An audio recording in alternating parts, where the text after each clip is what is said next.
Max Holloway versus Charles Oliveira for the BMF title is brilliant.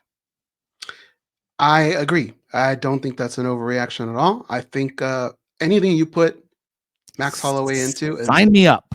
It's must-see TV, and he's done that for himself. But you know what he is for the UFC now, and especially at 155? Now that he's no longer chasing that featherweight title, he's become a hitman. He's a hitman for hire. You need ratings, you need people to tune in, call Max Holloway. He'll come in, you plug him in against whoever you want, and that will work. Here's my only problem, Simon. Is it really a BMF fight? Are you the BMF? I don't think so. I think once you lose that fight, the BMF should just go into circulation. That's it. Done. Move on. I don't really like the fact that you bill it as the BMF, but it will work in the favor of Charles Oliveira in the sense that a lot more money is to be made when that is attached to the fight. The fight itself, I'm absolutely down for. I think it's fun.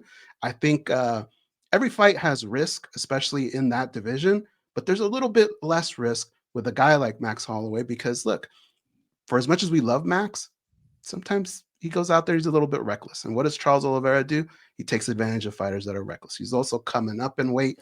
If I'm Charles Oliveira, I think I'm salivating. I want that fight. I just don't want it to be a BMF. I mean, you could just make it a BMF, and then at the same time, this has huge ramifications for the lightweight division and the winner potentially getting the next title shot against Islam. I mean, Max is ranked number 5 in the rankings, which I agree with that in the lightweight rankings after he had knocked out and dominated Justin Gaethje. You know what, though? Who is number 3. So 5-2. Bro, you kill 2 birds with 1 stone. Make it a BMF title belt, and it has title implications in that division.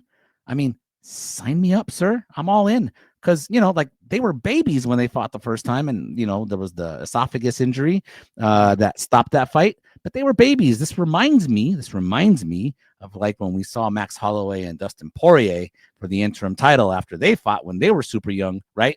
And then they fought several years later when they were really in their primes. I mean, this is reminiscent of that. Like, that's a great matchup. And I just think you kill 2 birds with 1 stone, man.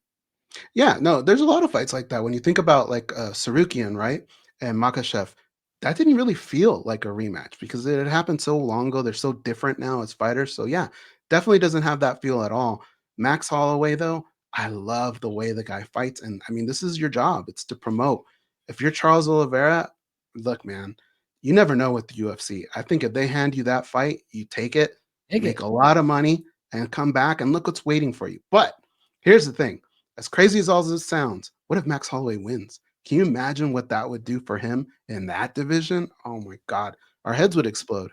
Absolutely, it would. And I know Max just got finished by Ilya, but I don't think Max is done. I still think he's got one more run in him. I think he's going to rebound from that. And he's always dangerous. He's always dangerous, no matter what you put in front of him. Yeah, I mean, I'm excited. I got to see that fight. I want to see that fight. I want to see it now. They're still in their primes. I want to see prime Max against prime Charles. I want to see that. I'm in. Count me in. Sign me up. I'm all in, dude. Take my money. I like it. MMA Junkie AI.